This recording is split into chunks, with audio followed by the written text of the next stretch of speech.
Yes guys, welcome back to another video on the European Football All-Time channel, and today welcome to our Game Week 27 Premier League predictions. As per usual, a lot of interesting games to look forward to this weekend, so make sure to smash a like, subscribe, and let's get into the video. Okay, and the first game is from Villa Park at 3 PM as Aston Villa take on Leeds United. Of course, Villa, their last game was a 1-0 victory against Brighton in the Premier League. Of course, they did suffer a 3-1 defeat against Newcastle in the FA Cup. As for Leeds, they drew 2-2 with Chelsea in their last Premier League game and won on penalties in the FA Cup against Birmingham City. So, yeah, I mean, I think this game should be interesting, really. I think obviously Villa are fighting mainly, you could say, now for Champions League. I think the league's probably gone for them, really. Even though there is a possibility that they could still win it, but it's probably gone, really. Yeah. And as for Leeds, you know, they just need to keep on getting points to stay up. Yeah, it's definitely, I think it'll be a good game. I mean, Leeds recently, obviously, came back from 2-0 down against Chelsea to pick up a point at Stamford Bridge, which is a good result for them. They've been doing well recently. They weren't great in the Cup against Blues. I thought they were. Yeah, they weren't bad, but they were. I don't think they were the better team. In my opinion. Blues were the better team. So they were kind of getting overrun by them a little bit, but they managed to hold on for long enough and take it to penalties, where I think they managed to get the result in the end, which is the main thing. That's the important thing for them. And Villa, I mean, the loss in the Cup obviously wasn't what they would have wanted, but they always seem to get difficult draws in the Cup, Villa, and they yeah, I mean, they've had us in the FA Cup, obviously Newcastle, and Palace and stuff in the last few years, and they never really do well against Palace. They always get smashed against them in the Cup for some reason. So yeah, it was never going to be an easy game for them. But I think that game in particular was, and as an Everton fan, I personally am not a big fan of VAR. But I thought the officiating in that game showed Villa Newcastle in the Cup showed how important VAR actually can be. Oh yeah, because some of the decisions in that game were appalling. I mean, that was miles offside, and we all know it was. I mean, I just thought the officiating in that game was probably the worst I've ever seen. I mean, yeah, it was really. The first one you could tell it was offside. The Digne, I think, should have been sent off. Literally, he's got his ankle, he's got his studs into his ankle, and the handball as well, is just it's so obvious. It's so far outside the box. I mean, in fairness to the ref, he didn't have a great view, but the linesman's got a clear view of it. You can clearly see that Digne, I think it was in the box, his arms up, it's hit his hand. Yeah, it's handball. It's a penalty. Yeah, and he's obviously seen that it is handball, and he's given that, but if he can't tell if it's in the box, that's where the linesman needs to step in. And there are a couple of times in that game where the linesman should have stepped in and he didn't do what. Yeah, I mean, something similar happened to me a few weeks ago when I was running the line for my sister's team. One of our players stuck her arm up. Obviously, it hit her hand, and the referee, I think, gave a penalty at first. And then she wasn't too sure, so she came over to me, and as we had a chat, and I said, yeah, it's handball, but it's just outside. And I said that in my TikTok video. And I was like, why can't they just do that? Why can't the linesman call over the ref, or the ref go over to the linesman, then they can have a chat about it? Like, exactly. I mean, if you're being a voluntary lino for a girl's under 13s, yeah, then surely, and you can spot it, then surely a Premier League official should be able to spot something like that. I mean, it's literally their job. I know how then some of the decisions from the whole of the officials on that game, it was just bad. Yeah. It was really bad. But I think this game, obviously, both teams will be looking for a win. But Leeds, you know, like you said, they did really well to come back from 2-0 down, and maybe something similar might happen here. Mm-hmm. But I've gone with a high scoring draw of Aston Villa 2, Leeds 2. Yeah, I mean, Leeds have been good at that recently. They've been good at fighting back, especially if they don't start well. They've been good at fighting back in losing positions, which is why I almost did go for the same score as you, but I did just edge of Villa win. I've gone for Aston Villa 2, Leeds 1. Okay, and next up is Brentford versus Brighton at the G-Tech Community Stadium. Brentford, their last game was a 1-1 draw against Arsenal. Brighton with a 1-0 defeat against Aston Villa.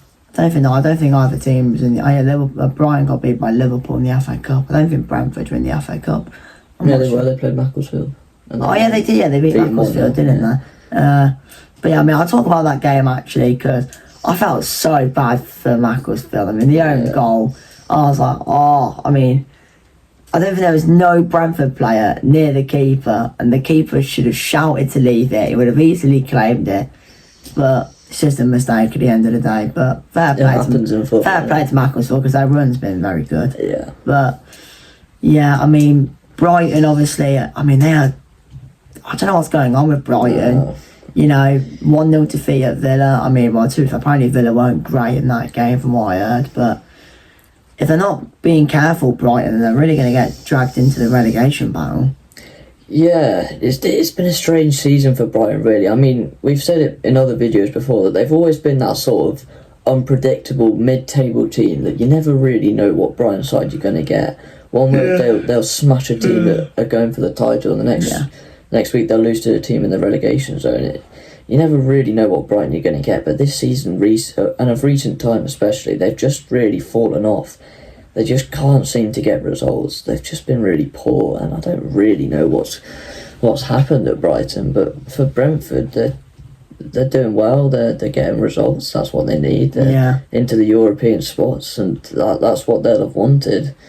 Especially how well they've proved themselves. Everyone was doubting them at the start of the season.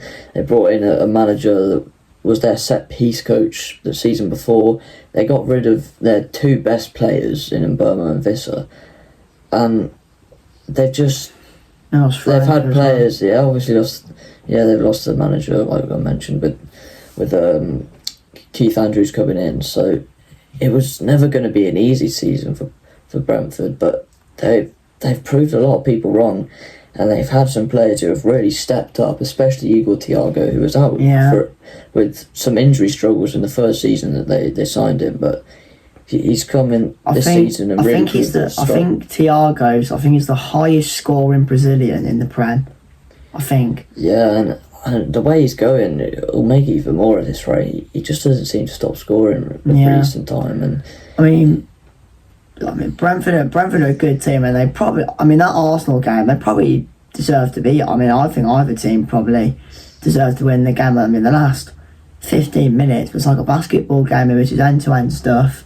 And Brentford, they played really well against Arsenal, and they're just a good team overall. And they're on course to get Europe, which will be a great achievement for them. And I think they'll win this game quite comfortably. So I'm going to go 3-0 to Brentford. Yeah, I think it'll be comfortable as well. Just an easy, nice, well-taken 2-0 win for me, for Brentford. Okay, and we move on to the game at Stamford Bridge as Chelsea welcome Burnley. Burnley, they've actually beat Palace in their last game. That's their first win, by the way, since October. But then they got dumped out by Mansfield in the FA Cup. By the way, that goal from, I think it's Louis Reed. Wow, has he scored a couple of screamers in the season? Yeah, absolutely fantastic goal. Chelsea, like we said, 2-2 draw with Leeds and an absolutely battering Hull in the FA Cup. Speaking of that game, the two misses, oh my God, how on earth did Estevan not score? And how did Delap not score? I haven't seen them, to be honest with you. You have to look them up. Generally, I know they won in the end, but them two should have been scoring. Oh, I have seen the Delap one. Is that where he hit the post and he scored? Yeah. And Esteban's one, he took it round the keeper, and I think he put it wide or something.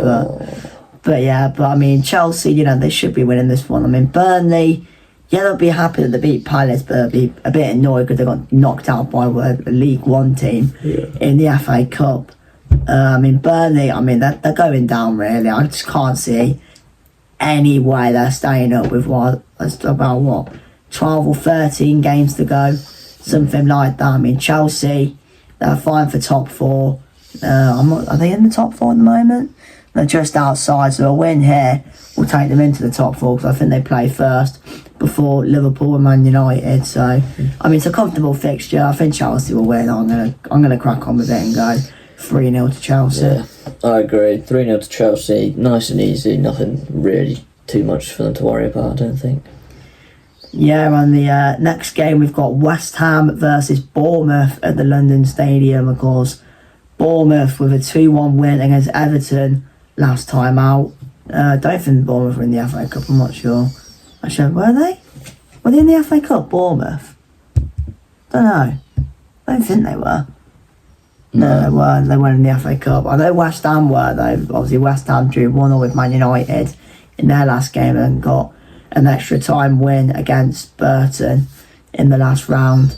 But Bournemouth, I mean, obviously they played Everton, so I didn't watch the game. Obviously, you would have, because you're an Everton fan. I mean, how did Bournemouth play? I've got to be honest with you, I thought we were the better team for 80 minutes of that game. We were at them constantly, creating chances. We were all over them, and there was just a 10-minute switch off where just a little mistake. We conceded the first goal, and then we just switched off for a while, like 10 minutes or so. We conceded the first goal, conceded again, and got a player sent off within 10 minutes. But other than that 10 minutes, we were all over them. We were much, much better than them. I just don't really know what happened. It was weird, but Bournemouth weren't great, but we were just poor and they took advantage of that. So it just shows if you're not at it, then they definitely have the capability to take what you're not taking, if you know what I mean. Like, yeah, they'll come in and pinch the points if you're not at it. Yeah, I mean, it's a good win for Bournemouth. West Ham, good result against Man United. I mean, West Ham, if they keep the way they're going, I think they've got a good chance of staying up. I mean, I found this one quite difficult to predict when I was thinking about predicting these games last night. I was thinking of a draw, but in the end, I just edged the win for Bournemouth. I just think going forward, they have very good players, and West Ham defensively are a bit okay. Shaky. Yeah, they're a bit shaky. They're a bit okay, but yeah, I'm gonna go with a narrow 2-1 win for Bournemouth. Yeah, I agree again. Just get over the line, I think. I mean, it was a good result last week for West Ham, obviously, but I just think Bournemouth will just scrape this one, in my opinion. Yeah, and the next game is Manchester City against Newcastle at the Etihad. Of course, Man City with a 3-0 win against Fulham last week. Of course, they did win in the FA Cup against Salford. Newcastle, they've had 3 games since this game, since the last time we spoke about them. Of course, they beat my club Spurs 2-1. They then beat Villa. And of course, they absolutely annihilated Karabag in the Champions League. And I'll talk about the Karabag game because, my God, I mean, I thought it would be a quite tough game for Newcastle, considering it's around a 3,000-mile round trip to Baku. It's a long way, you know, the time difference and stuff. I thought it'd be difficult for Newcastle, but Newcastle absolutely battered them. They could have been about, I might have been sarcastic, they could have been about 8-0 up at half time. I mean, I think they had 15 shots, 10 on target in the first half an hour of the game. I mean, they were absolutely all over Karabag, and fair play to Newcastle. But obviously the game against Villa, I mean, they were kind of being scammed by the referee, but they still got the job done. Yeah. And obviously against my team, Spurs, I mean, they were probably the better team, probably deserved to win the game in the end. So, yeah.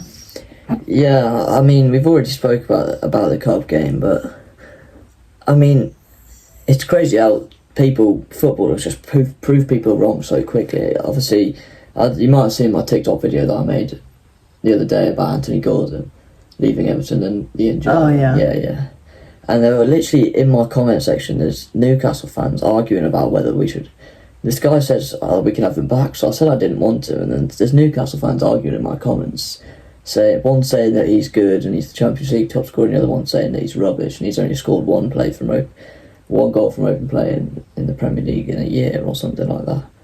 And then he goes and puts in a performance like that, being only the second player to score 4 goals in the first half of a Champions League game. It just proves how you can't put anyone down that easily. And when you've got players of such quality, they'll prove people wrong. And Newcastle have that team. They have lots of really, really, really talented footballers, and that helps a lot. Because I mean, when you're playing 3 games in quick succession, to win all of them, and 2 of them being relatively comfortable as well, it really proves that you've got a good side. But it is going to be challenging against this Man City side, who are in good form at the moment. Yeah, I mean, Man City just can't stop winning. They're really catching Arsenal. I mean, the blue sharks are swirling in on Arsenal. They're getting really close, and they go first. I think it's 5 points the gap at the moment. That could go down to 2. And obviously Arsenal have got a big game, which we'll talk about later. I mean, Newcastle, it'll be tough because their away record isn't great in the league. So I think City will win. I'm going to go 2-1 to Man City. Yeah, we've got another agreement. I've gone for 2-1 Man City win. I do think Newcastle have been good, but they've played lots of games recently and now playing against the Man City side, who are doing really, really well at the moment, chasing the title, and they turn up in these games where they have to win. Man City, so it's not going to be easy. So yeah, Man City 2, Newcastle 1. Yeah, and we move on to the games on Sunday, and we start with Crystal Palace against Wolves. Palace, their last game was a 3-2 defeat in the Premier League against Burnley, and I think they drew last night to Zrinski in the Conference League. I know you talk about. I've never heard. Yeah, I've heard of them before. I think they played Villa a few years ago. Wolves, on the other hand, they got a 0-0 draw against Forest, and then impressively, they beat Grimsby in the FA Cup, but then they also got a draw against Arsenal, which I didn't watch the Arsenal game. I watched the Inter Milan game against Bodo Glimt, but I put the last few minutes on of the Wolves game, and I'll tell you what, fair play to Wolves, because I mean, from what I heard, apparently they were outplayed in the first half, but second half, after they got that first goal from, was it Bueno or someone like that? Yeah. Apparently it was a good goal, apparently. Yeah, it's a good goal. Yeah. Apparently after that they were really good for the rest of the game, Wolves. Yeah, I mean, it's always an impressive result if you beat the team that's top of the league, but even more so being bottom of the league at the same time is really impressive. I mean, it was such an important game for Arsenal, and they might have just ruined their title once. They might have bottled it once again. Imagine you bottle the title because you draw to a team who are in contention to be the worst Premier League team ever. Yeah, that is crazy. So bad. I don't think anyone was expecting that. We certainly weren't. I mean, we thought it was going to be a comfortable Arsenal win. Yeah, I mean, it just, once again, like I was saying, it shows how easily people can be proved wrong in football. That's why we love football. For stuff like this is just upsets and shocks, and it just makes. That's why we love football. It's just brilliant to see. If you're not a fan of that club and you see something like that, it just makes you happy. I think a lot of people are happy anyway, because a lot of people don't want Arsenal to win the league. But yeah, I mean, Wolves, they'll be feeling confident with the last 2 games, or the last 3 games really, if you're including the Grimsby one as well. Mm-hmm. I mean, they did hard to beat Grimsby because the state of the pitch. Oh my God, it's like a bloody Sunday league pitch. Yeah, it was Jesus terrible. Christ. But Palace, I mean, not a great result last night away at some random team from Bosnia.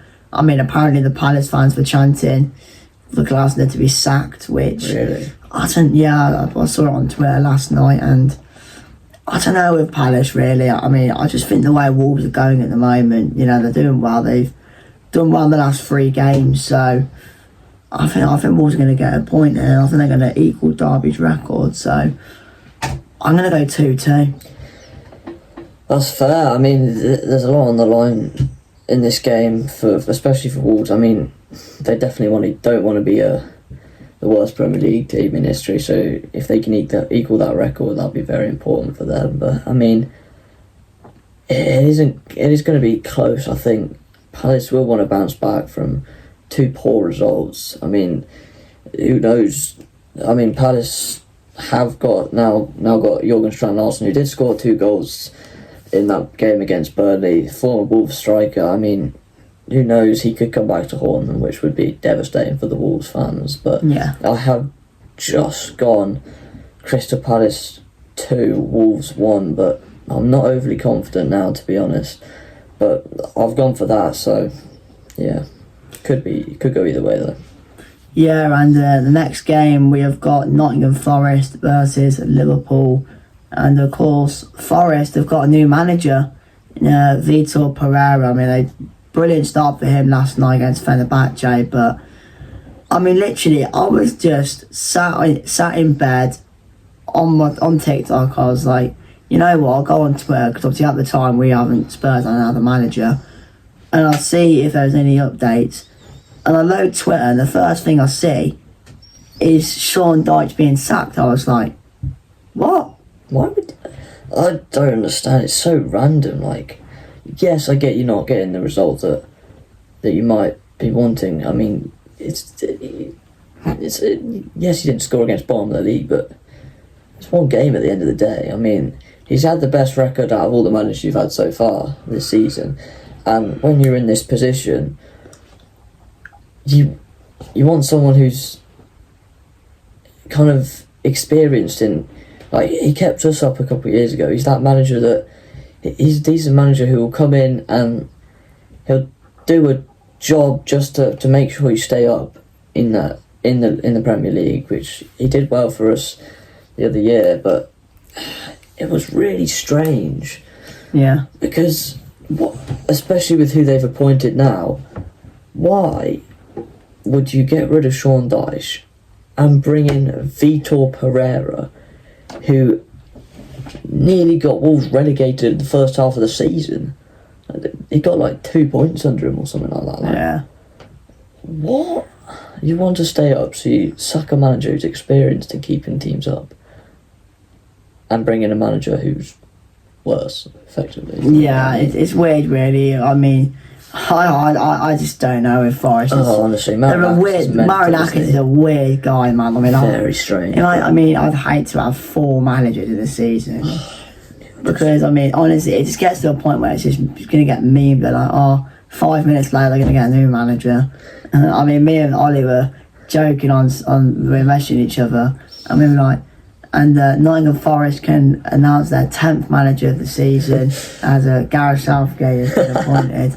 But yeah, I mean, but like I said, they played well last night against Fenerbahce. That's right, they'll probably have one by the time the video's ended. Probably. Yeah, I mean, I'll probably sack him in about 5 minutes.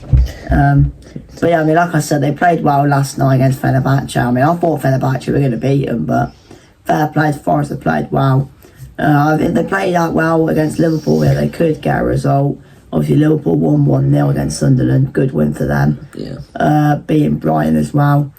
It'll be a tight game. Obviously, it's not an easy first Premier League game for Pereira. No. But I think Liverpool, it'll be tight. I think Liverpool will sneak a 2-1 win. Yeah, that's fair. I mean, I think Liverpool have been decent recently. I mean, probably could have got a bit more convincing in a couple of games, but again, the results they needed, they look to be a bit more back at it. Forest, new manager, first game of the league. Liverpool aren't really the team that you want to be playing in that sort of scenario, but I don't think it'll be easy for Liverpool, but I have gone for a win of 2-0. Yes, it seems like I've predicted a comfortable result, but I don't think it will be. I think Forest will be threatening at times, but I do think Liverpool will get the win. Yeah, and next up is Sunderland versus Fulham. Sunderland, like I just said, lost to Liverpool, but they did beat, I think, Oxford they beat in the FA Cup. Fulham, 3-0 loss against Man City. I think they beat Stoke in the FA Cup. So, yeah, I mean, you look at the table, Sunderland are currently 11th, not far off Europe. Fulham, 12. not far off Europe as well. So a win for either team will push them at the table and towards Europe.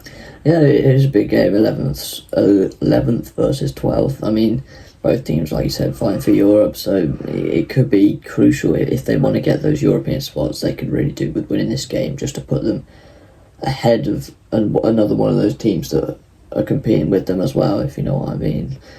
It's an important game for both teams. They'll both want to rack up more points to give them a higher chance, but I think it'll be a good game. I think it'll be close. Yeah, it should be close. I mean, Fulham are good away. I feel I think Fulham going forward are good. I should say. I do like, I think Kevin was quite good against Stoke. Apparently he had a good game. They've got Wilson, they've got Jimenez. I mean, I know Sunderland lost their last home game, but you got to remember that's their first home defeat of the season. It's mid-February, so they've done well to keep that home unbeaten record for this long. But I think it'll be a draw here. I think it's two good teams going up against each other, so I'm going 2-2. Yeah, I've also gone for a draw. I think it'll be close, but I've gone for 1-1. Yep, and next up is a big game. It is the North London derby. It's the mighty Spurs, Eagle Tudors Tottenham against Arsenal. Obviously, Thomas Frank is gone. Yes, finally. I mean, Jesus Christ, how he lasted this long. I've never even heard of this Eagle Tudor guy. Is he like the manager of Juventus or something? Yeah, I mean, I do know a bit about him, to be fair. I don't know what to expect. Yeah, Thomas Frank, thank God he's gone. I mean, how he's lasted this long, I have no idea. I mean, he probably should have been sacked probably after the West Ham game. He somehow stayed on, didn't win a game since, or maybe the 2 Champions League games, but we've got Igor Tudor now. Obviously, he was at Juventus. I mean, he came in as interim. He did quite well there. I think he came in at interim at Lazio as well and did well there. I mean, he plays a back 3. I mean, do we have the team to play with a back 3? I don't know, but I mean, I was watching his interview yesterday, and he's basically just said, he's coming in and he wants the team to win, which that's the mentality to have really as a manager. Not like Thomas Frank, who in his first press conference said, "We will lose football matches." Like, cheers, mate. But yeah, I mean, I don't know. Arsenal, they absolutely effed it up the other day against Wolves. I mean, they were 2-0 up, cruising, and they bottled it again. I mean, the bottle's shaking. They're starting to bottle it. But I mean, if City win, I mean, the pressure's on Arsenal, and considering it's a derby game, new manager bounce. I don't know. I've got a feeling, we could get something. I don't know why. Maybe it's new manager bounce or something, but I've got a feeling we can get something. That's fair. I mean, I think it'll be close. I mean, you've got the new manager coming in. Arsenal have had a few poor results recently. Just have kind of borrowed two games that they should win, really. Yes, Brentford was a bit more difficult, and they probably deserved to get a goal, and if not, potentially even win that game. Brentford, both teams were playing very well, but to ball it to Wolves is just really bad, really, really bad. Yeah, it's bad. You can't be dropping points to Wolves. No. You can't. Especially if you want to win the league, it's just poor. And you'll be fancying your chances here, because Arsenal have been poor recently. And, I mean, new manager, new start, fresh start, just hoping to start in a good way. I mean, a North London derby is going to be an interesting one for the new manager to come straight into such an intense game. Well, you'd hope it's being intense, but it's a good job you haven't got Thomas Frank, otherwise the intensity would be non-existent. But yeah, I mean, it'll be a good way for him to get into the feeling of what it's like in the Premier League. But I don't think it will be easy for Tottenham because, I mean, like you said, if he plays a different system, it's not necessarily going to be easy for you to get used to. Obviously, you've got Christian Romero out, obviously suspended. You've got a lot of players. You've got a lot of injuries, so it's not going to be easy for the new manager to come and play his system that he likes, especially if he's having to fill in spots with players that aren't really playing in their favoured position. So it's not going to be easy, but I think it will be relatively close.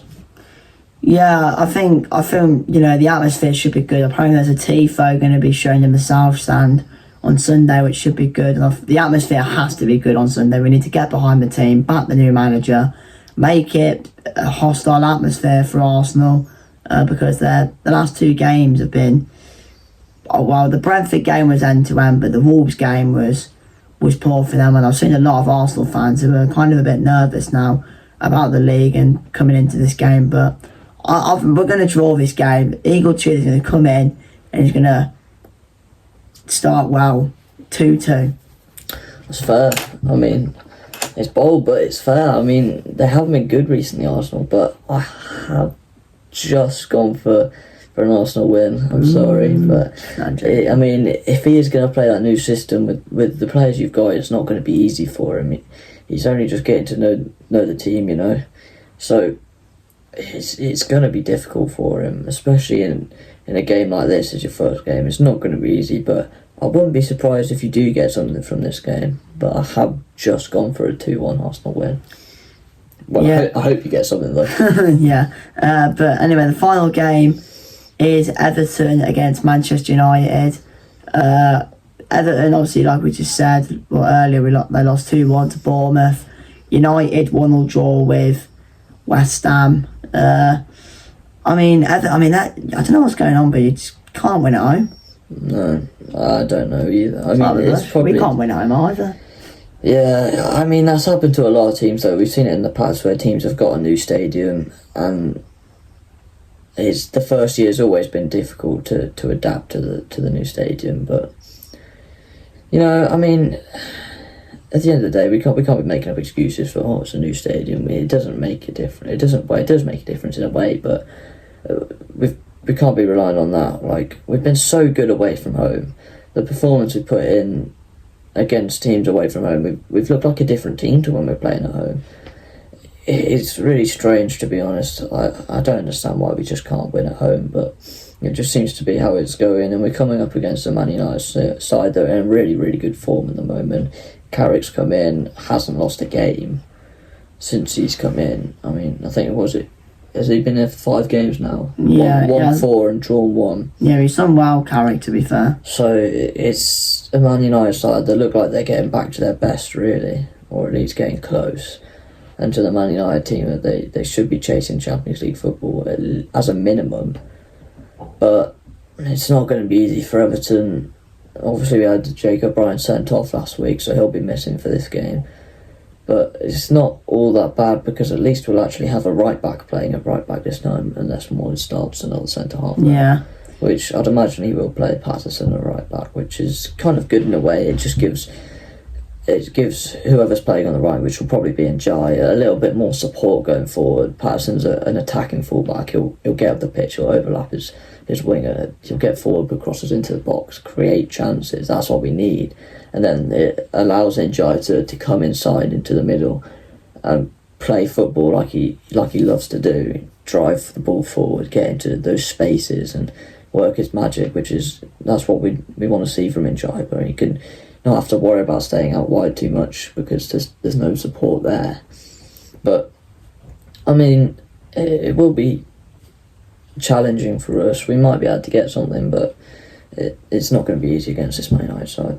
Yeah, it won't be easy. Man United, like I said, they've been good under Carrick. I mean, Everton defensively can be difficult to break down, so it might be difficult for United to break them down, but I think in the end, I just think, they've got the attacking quality, and Everton aren't great at home, so I'm going to go 2-1 Man United. Yeah, I've agreed with you for that one. I've also gone 2-1 Man United.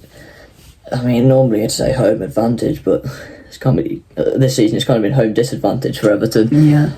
We just can't seem to win. I mean, if we can get a win here, it'll be very important. I mean, beating a Man United team in good form and at home as well, it'll be a big boost. Yeah. It will allow the fans to get behind the players and really give them that push to keep going, and it'll be really important for Europe as well if we want to get into those European spots come the end of the season. So Yeah, it will be a close game, but I just think we'll lose out, unfortunately. So. Yeah, that's the end of the video, so thank you for watching, and yeah, we'll see you next week.